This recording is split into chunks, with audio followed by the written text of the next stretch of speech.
Next takeaway I had was Shane Beamer continues to just be the SID at South Carolina. Like, that man gave the entire 2024 South Carolina football preview in his opening statement, going point by point through each one of his players and why he thinks his players are good and why he thinks that they're being underestimated and why he's pointing out each and every one of the media folks that don't think that they're going to be any good, including me. And I'm going, all this coming from a dude that went 5-7 last year.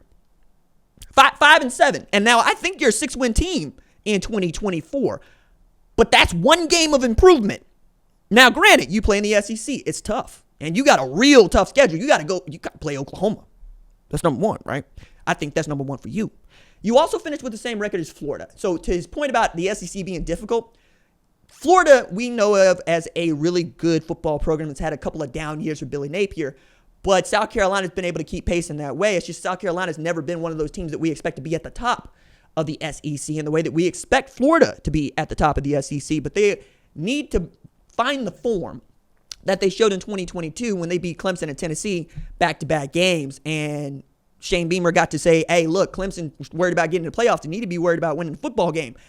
Same goes for y'all, right? If you can get these dudes with Lenoris Sellers and Tonka Hemingway, my goodness, South Carolina got some all-namers. Boogie Huntley. They got another Debo out there at South Carolina, too. You get all these dudes pulling in the right direction, you're going to be all right, especially Rocket Sanders. If Rocket Sanders turns out to be the dude he was at Arkansas 2022, look out, because South Carolina might be about his business. But that's everybody but Vanderbilt. I could probably make an argument. Everybody but Vanderbilt, Mississippi State, I can make an argument for being good to decent in a 16-team league.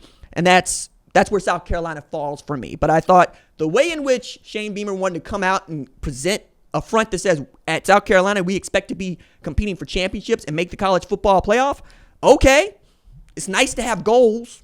It's nice to have aspirations. It's nice to have dreams. I mean, I used to have the dream being 6'5", 250. Now I just carry that energy everywhere I go. You know, the aura I put out, 6'5", 250. Is that my physical appearance? Nah. But also, if you want to put out the energy that you are the best at what you do, and I do, then that's what you're going to be, right? And I think that's what South Carolina is striving for. We're going to act like it, right? We're going to act as if. I think Shane Beamer does a great job of acting as if. That's why he is noted as college football's Ted Lasso. I'm also going to tell y'all it didn't go that well for Ted Lasso toward the end. He was coming apart and couldn't get out of his own way. Or was I the only person actually paying attention to the third season of that show? Because y'all out here acting kind of crazy about that show. And I'm like, went off the rails after the first season. Wasn't that really that good? Okay. Plus, best part of that was Hannah Waddingham. And I don't know why we're not talking more about that. Okay. Forget Ted Lasso. Make the show about Hannah. Okay. I guess that's me. Maybe that's just me, right? Maybe that's just me. And then I thought the outpouring for Coach Kiffin was another great takeaway. Is that coaches went out of their way to give their condolences to Lane Kiffin and his family on the passing of Monte Kiffin, who was a legend in the pro and college game, who was kind to almost everyone. Matter of fact, I don't know anybody he wasn't kind to, including myself, right? Always had a word for you, always wanted to leave you with a smile, and I'm glad to see that was recognized at the first day of SEC Media Days. Another takeaway I had was Greg Sankey really wants us to know that he's chasing those accelerated reader points on that summer reading list, dropping Eric Larson and John Grisham in interviews. I'm like, dog, I'm English professor. I write books. Like, you ain't got to go hard on John Grisham for me to believe that you reading him. You ain't got to give me your reading list. But you know what? If that's where you're at in your journey, I salute you, sir. It's nice. It's good for you. I hope you get the pizza party.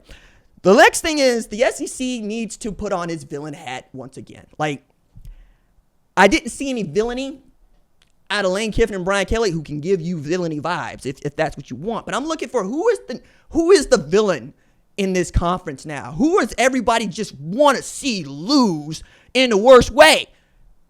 Not sure who that could be. Seemed like Michigan took that from everybody last year, and I don't know that they got that in the SEC, and I think you're going to need that in the SEC. But what we got is a bunch of good dudes, right? A bunch of nice men. And I don't mean that to sound like a bad thing. I really don't. But even Coach Saban had a way of just getting under your skin when it was time to get under your skin. I want to see who's capable of doing that and if that happens in SEC Media Days. Again, we still got 3 days left of this.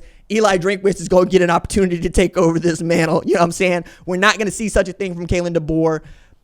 we might see that sort of thing from a Jeff Levy, but I'll be curious to find out just who the villain is as we continue to march toward the start of a really cool 2024 season.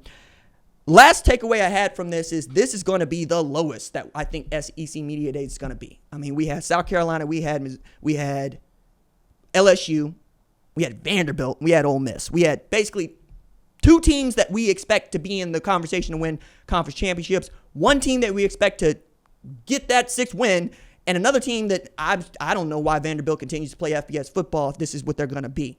You know, I've gotten to where I've called James Franklin winning 9 games in back-to-back seasons to Vanderbilt Jesus' 38th miracle because it just doesn't seem possible over there unless they want to change the way that they do business. It's why I felt comfortable doing this before the official end of SEC Media Days.